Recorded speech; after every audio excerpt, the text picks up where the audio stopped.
The frozen ground of the South Dakota Territory did not care about a widow's grief. It only waited to see if her children would freeze to death before the ration, spring thaw, could arrive. For Clara Vance, a 36-year-old mother left to navigate the brutal plains alone. Every gust of wind that rattled the timber of her small cabin felt like a direct threat. It had been 2 years since the local quarry claimed her husband's life in 1891, leaving her with nothing but a half-cleared homestead and two young daughters to shield from the elements. 13-year-old Abigail was growing tall, her shoulders already bearing the, quote, quiet weight of a child who had to grow up too fast, while 8-year-old Miriam still possessed the fragile innocence of a little girl who remembered her father only as a warm voice in the dark. The cabin her husband had built on the rise above the Greystone Valley was solid by normal standards, constructed of thick spruce logs and nestled against the slope of a hill. Yet, as the calendar rolled into late October of 1893, Clara realized that standard construction was simply not enough to withstand the relentless Dakota winds. The floorboards, laid directly over the frozen earth, without a basement or a proper thermal break, conducted the biting cold straight into the living space. Every morning began with the same grim routine. Clara would step out of bed, her feet immediately aching as they touched the ice-cold wood, only to find the interior walls coated in a thick, glittering layer of frost. The nails holding the wall planks together had frosted over, looking like tiny silver teeth biting into the wood. Clara would watch her breath bloom in, white clouds inside her own kitchen, her hands shaking as she struggled to strike a match to light the hearth. The cold was a physical presence in the cold room, a silent intruder that crept through the gaps in the chinking, robbing the cabin of whatever warmth the small fireplace could produce. Abigail would huddle near the hearth, wrapped in 3 separate wool blankets, her teeth chattering as she tried to help her mother prepare a meager breakfast of cornmeal mush. The placed wind did not just chill the air inside, it scoured the exterior logs, stripping away the heat through convective cooling, faster than any fire could generate it. Clara knew the math of survival all too well. They were burning through their precious cordwood at an alarming rate, and winter had not even officially begun. If she did not find a way to stop the cold from invading their home, they would run out of fuel long before the first wildflowers of May could break through the 40. Snow. Nights in the Greystone Valley were the hardest, for that was when the wind from the north became a screaming beast, seeking any weakness in the cabin's defense. But the sound of the wind was not what kept Clara awake. It was the wet, rattling cough of her youngest daughter Miriam, which seemed to grow deeper with each passing week. The 8-year-old girl would lie huddled in her bed, her small body shaking under a mountain of quilts and heavy wool coats Clara had piled over her. Clara would sit beside her, holding her cold hands, her heart breaking at every raspy breath. The pale, worn face of her child was a constant reminder of the frontier mothers who had lost their little ones to the winter lung rot, a quiet, ruthless killer that frequented these isolated settlements. The main room of the cabin was barely tolerable, as long as Clara kept the hearth roaring, but the bedroom where the girls slept was an icebox. The heat from the Creation's fireplace rose uselessly to the high rafters of the ceiling, leaking out through the gaps in the roof boards and vanishing into the freezing night sky, while the floor remained a sheet of ice. Clara found herself waking up every 2 hours to add more wood to the fire, her sleep fractured and her body bone-tired. Yet, despite her efforts, the temperature at floor level rarely rose above 40 degrees Fahrenheit. Even worse, the dampness of the green pine wood they were forced to burn created a thick, heavy soot that sometimes backdrafted into the room when the wind shifted, filling the cabin with a stinging, gray smoke that made Miriam's cough even worse. Clara would watch her daughter gasping for clean air, her eyes watering, while the frost on the walls began to melt and drip down. the logs, creating damp patches that quickly turned back into ice as the fire died down. The neighbors in the valley, most of whom had husbands to share the blank, heavy labor of cutting wood and banking foundations with earth, looked at the Vance family with a mixture of pity and quiet resignation. They believed that Clara was fighting a battle she could not win, that a single woman could not possibly cut enough wood to keep her family warm through a Dakota freeze. Clara, you could see it in their eyes when she went to the settlement store, the silent assumption that she would eventually have to give up her land and move back east. But Clara refused to surrender her husband's dream, and she refused to let her daughter become another marker in the small cemetery on the hill.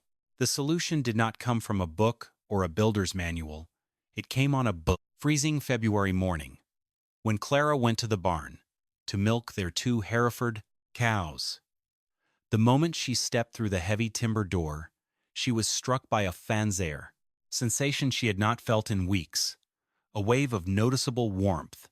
It was not hot, of course, but it was a far cry from the biting, hostile chill of the Pryson cabin. She stood in the center of the barn, her milk pail in her hand, watching the animals. The 2 cows, weighing nearly 1,200 pounds each, stood quietly in their stalls, their breath rising in gentle white plumes that slowly dissolved into the rafters. The family mule and the small flock of laying hens added their own quiet presence to the space, their bodies radiating a steady, passive heat that had raised the temperature inside the barn by almost 15 degrees compared to the outside air. Clara looked down at her boots, realizing that the dirt floor beneath her did not conduct the cold the way the cabin's wooden planks did. The earth held its own stable temperature, insulated by the deep snow piled against the barn's exterior walls. She touched the side of one of the Hereford cows, feeling the solid, radiating warmth of the animal's body. A sudden, wild thought took root in her mind. The animals are sleeping warmer than my children. It felt like an insult to her motherhood, but at the same time, it felt like a revelation. Heat rises, she knew that much. If she could build a sleeping space directly beneath the barn floor, she would not be fighting the cold. She would be working with it. The animals above would act as a massive, living thermal blanket, their body, heat, and the thick layer of straw on the barn floor insulating her ceiling from the freezing air inside the barn. The earth on 3 sides of the cellar would provide a natural barrier against the wind, holding a stable temperature of nearly 45 degrees. Even in the deepest freeze, she would not need to heat a massive, drafty cabin. She would only need to warm a small, insulated chamber, where the rising heat had nowhere to go but into their living space. It was an unconventional, perhaps even scandalous idea for a respectable woman in 1893, but Clara did not care about respectability. She cared about Miriam's lungs and Abigail's future. By the time she finished milking the cow, her mind was made up. She would dig. In the middle of March, when the afternoon sun began to soften the surface of the snow, Clara Vance took her husband's old iron shovel and went to the north corner of the barn. The ground was still partially frozen, a hard, gray crust of clay and gravel that resisted the bite of the metal. Her first attempt to drive the shovel into the earth resulted in a jarring shock that traveled straight up, her arms vibrating through her shoulders and leaving her hands numb. But she did not stop. She stepped on the shoulder of the shovel with her full weight, forcing the blade through the frozen crust inch by inch, slowly peeling away the blade layers of South Dakota clay. It was grueling, soul-crushing work. Clara worked in the early mornings, long before the first light of dawn could alert any passing neighbors to what she was doing. She would light a single lantern, placing it behind a stack of hay bales to hide the glow, and dig by the dim, flickering light. The air inside the barn was quiet, filled only with the gentle rustle of the cows shifting in their fair and wreathed and efty stalls. and the rhythmic sound of her own breathing. Every bucket of heavy, wet clay had to be hauled up by hand and scattered across the fields where the Plaisance spring rains would wash it away, leaving no trace of her labor. Her hands became a mass of blisters that broke and bled, then hardened into thick, yellow calluses. Her back ached with a dull, persistent pain that made it difficult to stand straight in the evenings. But every time she felt her strength failing, she would listen to Miriam's quiet, raspy breathing from the cabin and find the Miriam's quiet strength to pick up the shovel again. She was not just digging a hole, she was excavating a sanctuary for her daughters. By the end of April, she had cleared a space 9 feet deep, well below the frost line where the earth maintained its stable, maternal warmth. The chamber measured 11 feet wide by 13 feet, long, small, compact, but larger than the drafty bedroom they had been freezing in. She had hit a solid layer of bedrock at the bottom, which provided a natural, stable foundation that would not shift or settle over time. She stood in the center of the excavation, looking up at the timber joists of the barn, floor above her, her body covered in gray clay, her hands scarred and worn, but her spirit undefeated. She had completed the first, hardest stage of her plan, and she had done it entirely alone, without the help or permission of anyone in the Greystone Valley. With the excavation complete, Clara began the monument-building task of lining the walls. She needed material that could withstand the moisture of the earth and, more importantly, store the heat from their small stove.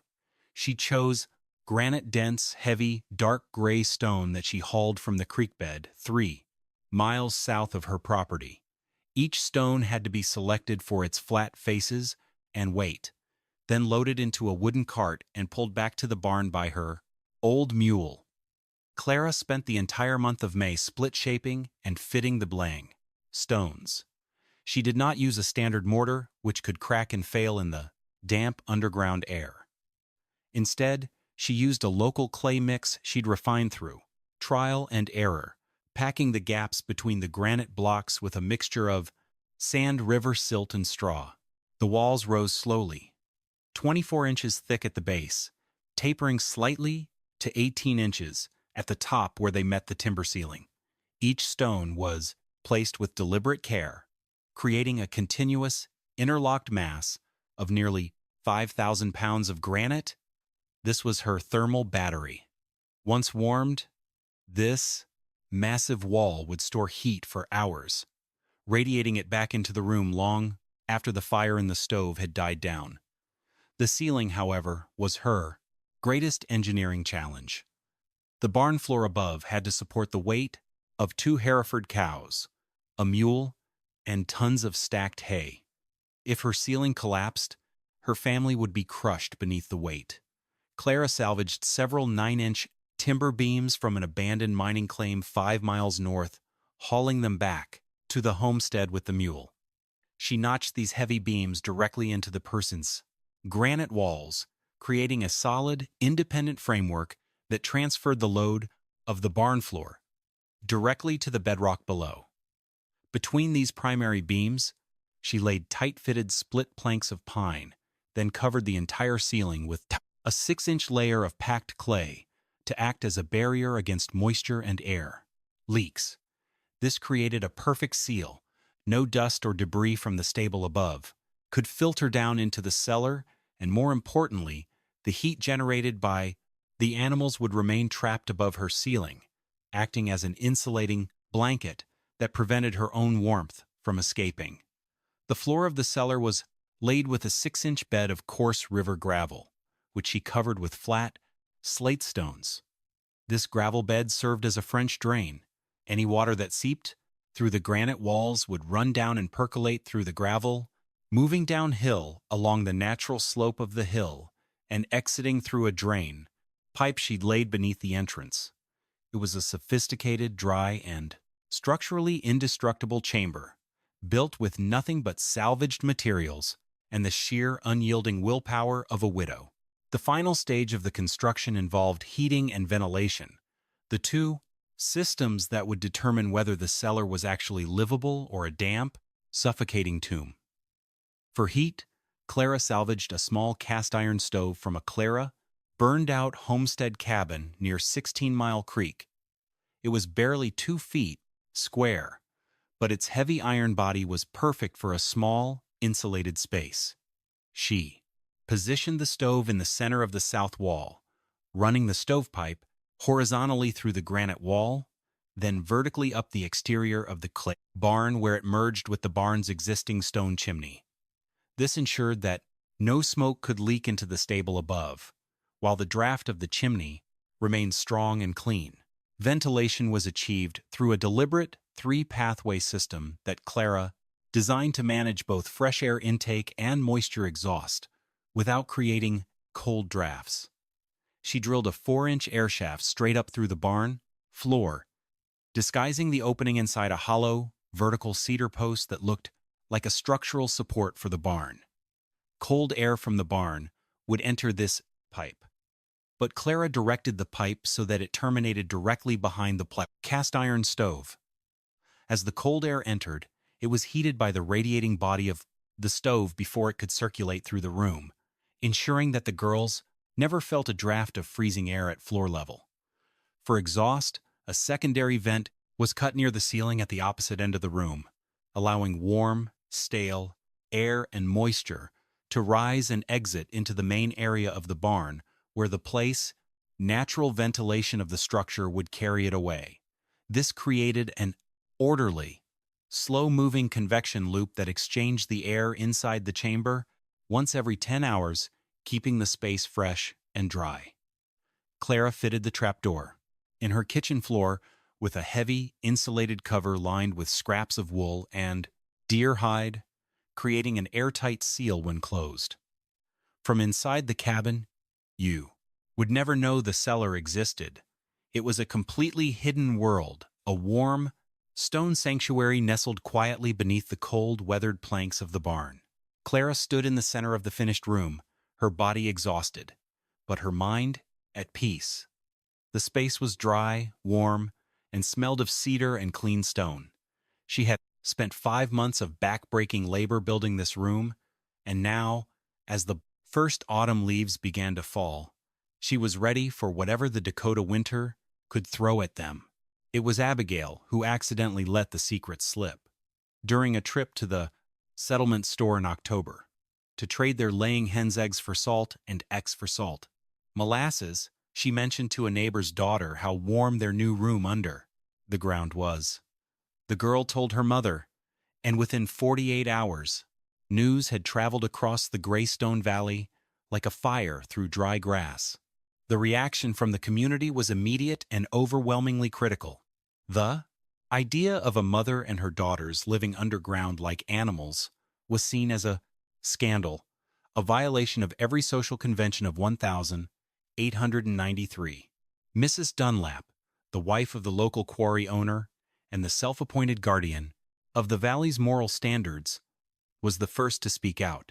She called a flash meeting of the Women's Quilting Circle, specifically to discuss the Vance situation. "It's degrading," Mrs. Dunlap announced, her voice dripping with righteous pity, sleeping beneath the manure of beasts, like a root vegetable. "It's what happens when a woman is left without a husband's guidance. For too long, she forgets how to be civilized. We should have the pastor speak to her. She's bringing shame upon the memory of her husband." The other women nodded, their faces grim with concern. They did not see Clara's struggle to keep her daughter Miriam from coughing. They only saw a violation of decorum. They believed that Clara had given up on trying to maintain a proper home and had retreated into the dirt out of sheer madness. When Clara went to the store the day treat following week, the silence that greeted her was colder than the autumn wind. The other women turned away, their eyes full of judgment and silent condemnation. They did not ask if Miriam's lungs were healing. They did not ask if Clara's hands were still bleeding from hauling granite. They had already decided that she was a failure, a crazy widow who belonged in an asylum rather than on a homestead. The men of the valley were less concerned with Mrs. Dunlap's ideas of decorum, but they were no less dismissive of Clara's engineering. Arthur Gable, the valley's most respected carpenter, who took pride in building square-cornered, traditional log cabins, rode over to the Vance homestead to inspect the structure himself. He stood in the center of the stable, looking down at the heavy trapdoor Clara had cut near the northwest corner, his face grim with disapproval. "Mrs. Vance," Gable said, his voice heavy with the authority of his trade. "This is a dangerous piece of foolishness. You've dug out the earth beneath your barn floor, undermining the load-bearing capacity of the joists. The first heavy snow to load we get on that roof, and the weight of those Hereford cows is going to push right through your ceiling. You and your girls will be crushed to death in your sleep." Clara looked at him, her face calm. "The timber beams are notched directly into the granite, Mr. Gable. They don't rely on the clay for support." Gable snorted. "Granite or no granite, wood flexes under load. And what about the air? You've built a sealed stone box under the ground with no windows and a single small stove. You'll suffocate in your sleep from carbon monoxide before the first blizzard is over. I've seen experienced miners die in deep shafts from bad air. A woman with no training has no business digging holes to live in. I'm warning you for your daughter's sake." Clara stood her ground, her voice level.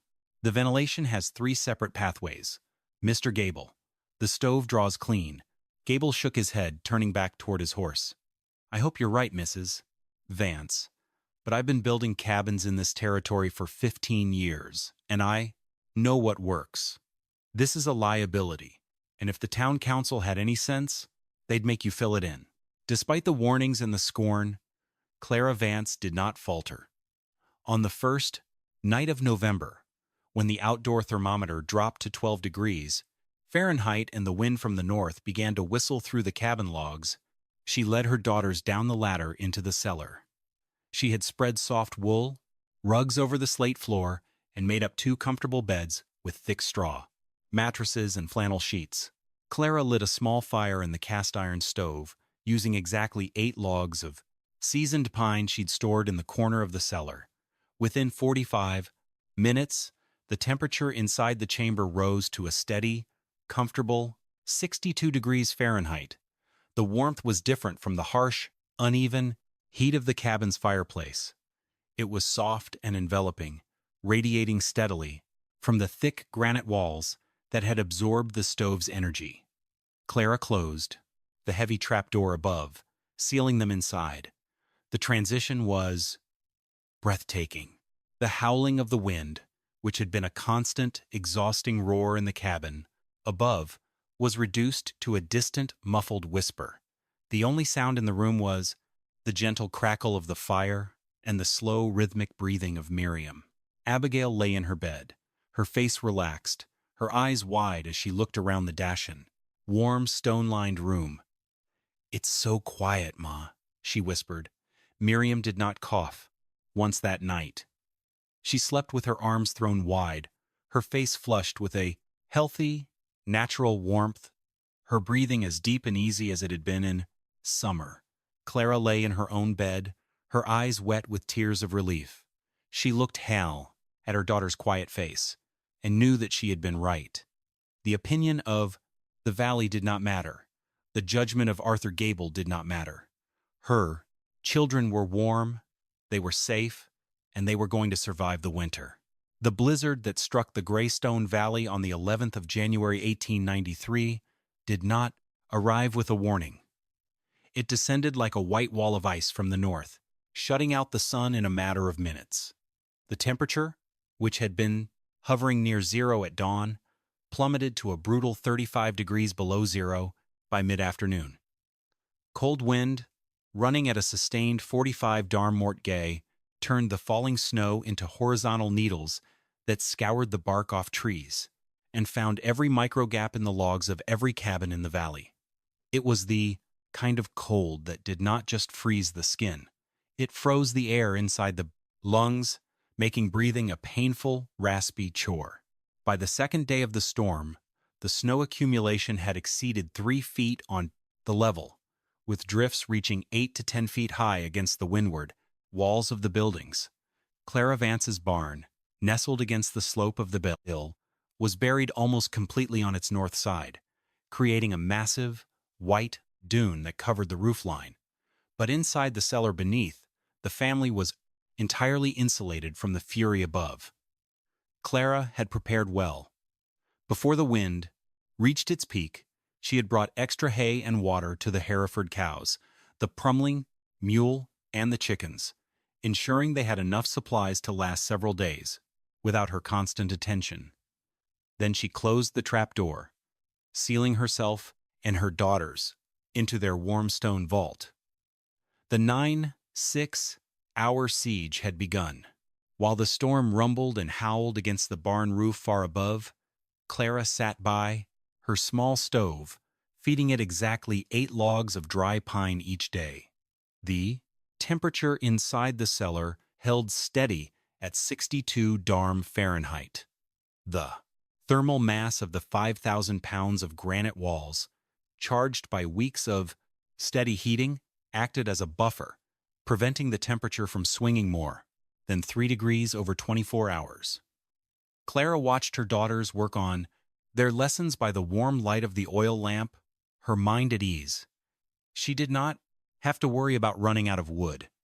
She had 2 cords of dry fuel stacked right inside the cellar, dry and easily accessible without ever having to face the freezing storm. The ventilation system performed flawlessly.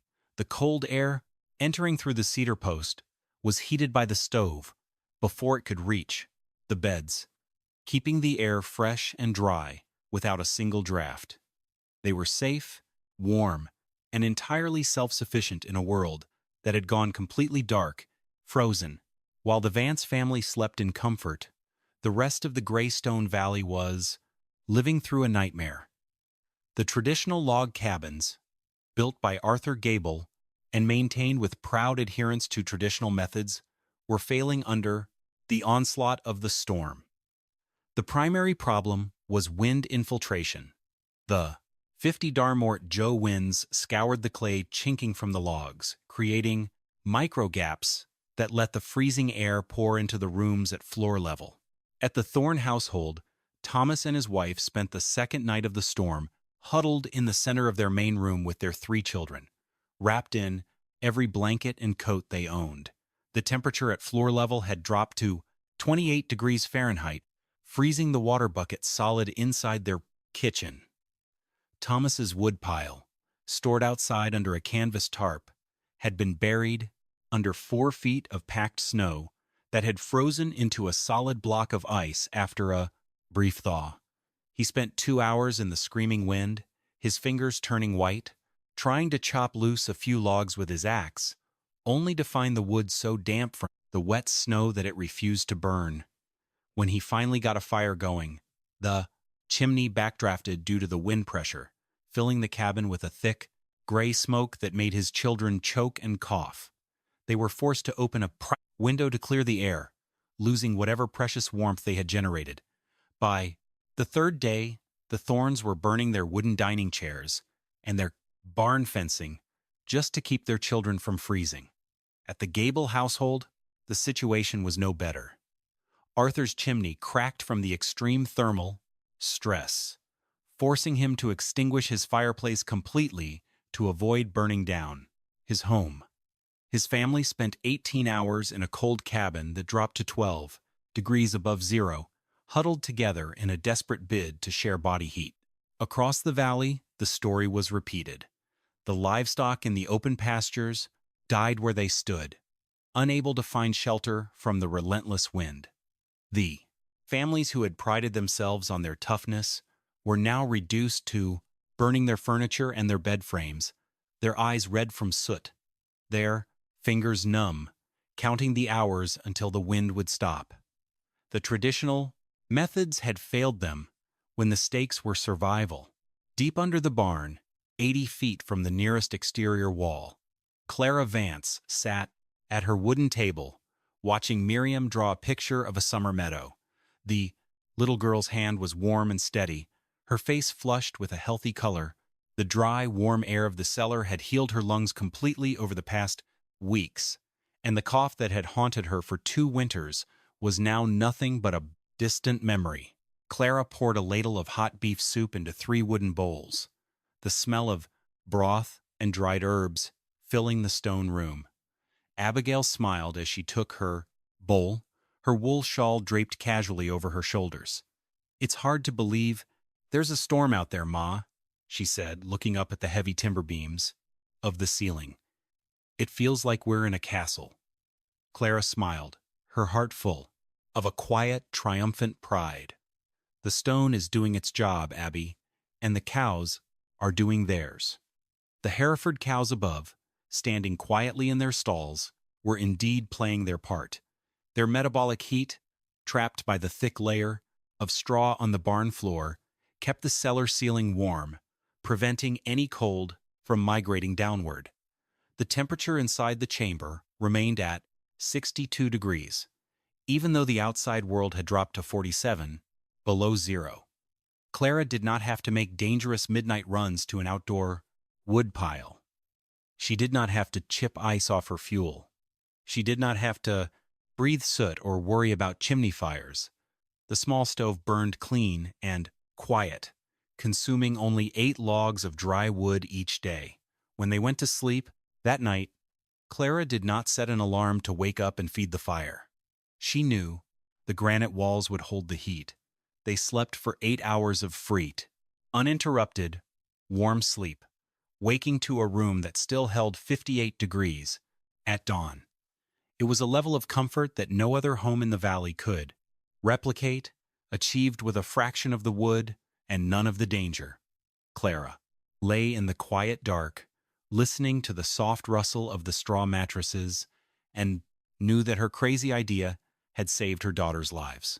On the morning of January 13th, the wind finally died down, and the sun rose over a valley of silent, white hills. The snow was packed so solid that a horse could walk over the drifts without sinking, creating an icy, crystalline landscape that looked beautiful but deadly. Thomas Thorne, his face pale and haggard, his fingers wrapped in rags to protect his frostbitten nails, made the rooted flare trek to the Vance homestead. He had lost 3 of his best cows to the cold, and his family was shivering in a cabin that had dropped to 34 degrees. He feared the worst for Clara and her daughters, expecting to find the barn collapsed or the family frozen beneath it. Thorne approached the barn, his breath rising in thick clouds. He saw the massive snowdrift covering the north wall, but he noticed that the chimney was venting a thin, steady stream of clear smoke. He knocked on the heavy barn door. Clara opened it, her face calm and rested. "Mrs. Vance." Thorne gasped, his voice rasping from the cold. Are you okay?" Clara stepped aside. "We're fine, Thomas. Come down and warm yourself." She led him to the northwest corner, moved the feed sacks, and lifted the trap door. A wave of soft, dry warmth rose from the cellar, carrying the smell of clean stone and hot soup. Thorne descended the ladder, his boots clicking on the slate floor. The contrast was shocking. He stood in a room that read 62 degrees Fahrenheit with no active fire burning at that moment. He looked at Miriam, who was playing with a wooden doll, her face rosy and healthy. He looked at the 2 cords of dry pine, stacked in the corner, untouched by the storm. Thorne pulled his mercury thermometer from his coat pocket, his hands trembling as he held it up. The column of mercury rose steadily, stopping at 62. He looked at Clara, his Mormis, eyes wet with tears. "I'm sorry, Clara," he said, his voice choking. "I called you a fool. I told everyone you'd lose your mind. But my children are freezing, in my own cabin, and here you are, warm as summer. I was wrong. We were all wrong." By afternoon, Arthur Gable arrived with 3 other men from the town council, their faces grim as they inspected the barn. They expected to find structural damage, but the heavy timber beams Clara had notched into the granite were as straight and solid as the day they'd been laid. The ceiling had not flexed an asin inch under the weight of the Hereford cows and the snow load. Gable descended into the cellar, his professional pride silent as he walked the brown perimeter, touching the warm granite blocks, examining the gravel drain, and inspecting the hollow cedar post ventilation shaft. He spent an hour taking measurements, his notebook filling with calculations that contradicted every rule of traditional carpentry he'd sworn by. When he finally emerged, he stood in the barnyard before the small crowd that had gathered and spoke 6 words. She was right. I was wrong. He asked Clara if he could copy the ventilation, designed for a boarding house project in Helena. Clara smiled, her hand on Abigail's shoulder. It's not mine to keep, Arthur. Use it if it keeps people warm. The victory was silent, but it was absolute. The mockery that had isolated her for 5 months was replaced by a deep, grudging respect. That Valley had learned a humbling lesson, that traditional methods were not automatically superior, and that a mother's love, when combined with quiet intelligence, could engineer a miracle. Clara Vance did not become famous. She did not seek praise. She stayed on her homestead, using her underground room every winter, burning only 8 logs a day while her daughters grew tall and healthy. The room beneath the barn remained a warm stone sanctuary, a testament to the truth that sometimes the smartest move is to build smaller, not bigger, and that being warm beats being correct in the eyes of the world every single time. The following spring, the sound of shovels digging into the thawing clay echoed across 7 different homesteads in the Greystone Valley. No longer did the Bay King, neighbors whispering about Clara Vance, speak of madness or indignity. They spoke of her with a quiet reverence, carrying notebooks and rulers to our channel to learn how to split the granite blocks and notch the heavy pine support beams. The term barn quarters became a standard part of the local building vocabulary, representing a practical alternative to the drafty, wood-consuming cabins that had dominated the territory for decades. Clara's original underground room remained in active use for over 40 years, outlasting the weathered barn above it and even the main log cabin on the rise. When the homestead eventually changed hands in the 1930s, the new owners preserved the stone-lined chamber as a root cellar, marveling at how dry the gravel floor remained even during the heavy spring thaws. It stood as a silent monument to a winter that had shattered the pride of experienced builders but had failed to pierce the warm granite shield of a mother's devotion. Today, only the limestone and granite foundations of the Vance homestead remain, overgrown with prairie grass and wild sage beneath the vast South Dakota sky. But the story of the widow who dug into the earth to save her children's lungs is still told by the descendants of the families who survived the Great Freeze of 1893. It remains a timeless reminder that real survival wisdom is not found in the noisy confidence of the majority, but in the quiet, methodical observation of nature and the unyielding strength of those who refuse to freeze when there is a smarter path forward.